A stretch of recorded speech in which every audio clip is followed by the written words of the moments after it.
Bon bah merci. Donc Ares, déjà depuis qu'on travaille avec DDB, on n'est plus 320, mais on est 350, hein, comme quoi en 2 ou 3 mois ça évolue pas mal. Plus sérieusement, Ares, c'est une association qui a été créée il y a maintenant pas loin de 20 ans. Ça veut dire Association pour la réinsertion économique et sociale, et c'est parti d'abord d'une chose, c'est qu'il y avait des sans-abri dans les gares à Paris, et puis il y a un éducateur de rue et un chef d'entreprise qui se sont dit mais qu'est-ce qu'on peut faire, parce que finalement il y en a beaucoup qui travaillent en fait dans la rue. Il y en a même, je pense, pas selon les stats, 1 sur 3 qui travaillent, mais le travail était plutôt un instrument de survie et pas un instrument pour pouvoir sortir de la galère et sortir de l'exclusion. Et des gens qui sont comme ça en difficulté, en situation d'exclusion, alors il y a les sans-abri, mais il y a tout un tas de raisons qui amènent à un moment donné à pu retrouver la porte de l'emploi. Et derrière la clé de l'emploi, c'est les problèmes de logement, les problèmes de famille, les problèmes d'endettement, etc. C'est à ces gens-là que Ares s'adresse. Et pour ça, on développe des entreprises d'insertion, parce que l'objectif, évidemment, le travail pour nous, c'est la colonne vertébrale de tout travail la colonne vertébrale pour retrouver confiance en soi, pour retrouver une dignité et pour retrouver l'autonomie. Donc c'est le travail, et puis évidemment c'est un accompagnement social, et c'est ce qu'on va retrouver dans l'ensemble des entreprises d'insertion d'Ares. Maintenant, si on s'est rencontré sur DDB, c'est pour le projet de la petite reine, qui est un des derniers projets qu'Ares accompagne et souhaite développer.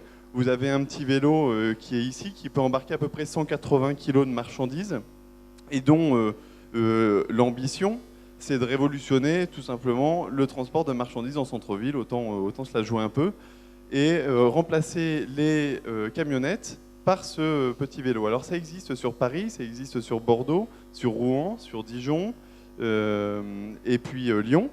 Ça emploie à peu près 70 salariés. Donc sa vocation, c'est d'être une entreprise de transport de marchandises, d'apporter une solution qui soit non polluante, qui ne fasse pas de bruit, et donc qui change un petit peu les conditions de vie en ville, et puis que ça soit aussi, et surtout, une activité et un projet qui permettent à des jeunes, surtout, et des moins jeunes, d'exprimer leurs talents. Tous ces jeunes, on parle tout le temps à la télé de ces 150 000 jeunes qui sortent du système scolaire sans qualification, par exemple. C'est pas parce qu'ils sont sans qualification qu'ils n'ont pas du talent et de l'énergie, et donc c'est à eux notamment que ça s'adresse, pour leur donner la possibilité, à travers un travail, à travers le fait de devenir ce que vous appelez vous les super-héros du centre-ville, un travail et l'envie de repartir de l'avant pour quitter Ares, quitter la petite reine, et puis évidemment on en rembauchera d'autres. Donc maintenant, à quoi ça sert la communication? Jean-Marc disait effectivement on a un petit peu de savoir-faire, même si tous les jours on en apprend, mais c'est hyper important de le faire savoir pour 2 raisons. La première, c'est qu'évidemment, comme toute entreprise, la communication et un projet comme celui de la Petite Reine, c'est hyper important de faire connaître le projet de la Petite Reine auprès de ses clients, auprès de ses partenaires, et puis aussi de valoriser nos salariés. Et ça, c'est très important, parce que finalement, le point commun entre un sans-abri ou un jeune en galère ou une personne qui souffre d'un handicap, c'est qu'il n'a plus confiance en lui. Et donc, l'approche de communication que vous avez et sur laquelle vous êtes en train de faire évoluer, de transformer un petit peu la Petite Reine, c'est hyper important pour nous, pour le projet social et pour évidemment réussir cette ambition qui aujourd'hui on fait travailler 70 personnes.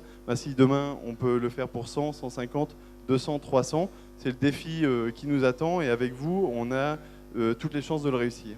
Le deuxième élément, je terminerai par ça, c'est que il faut qu'on fasse plus savoir qu'effectivement il y a une possibilité d'entreprendre, de s'éclater dans l'entreprise, mais d'entreprendre au service de l'exclusion, et surtout de faire comprendre que finalement, et je pense que c'est le cas en chacun d'entre vous, tout le monde a, et ça paraît une évidence, ce refus de l'injustice, le fait qu'on sent ça insupportable de voir des gens qui sont condamnés, ça c'est quelque chose qui n'est pas possible, et vous l'avez tous un petit peu en chacun de vous.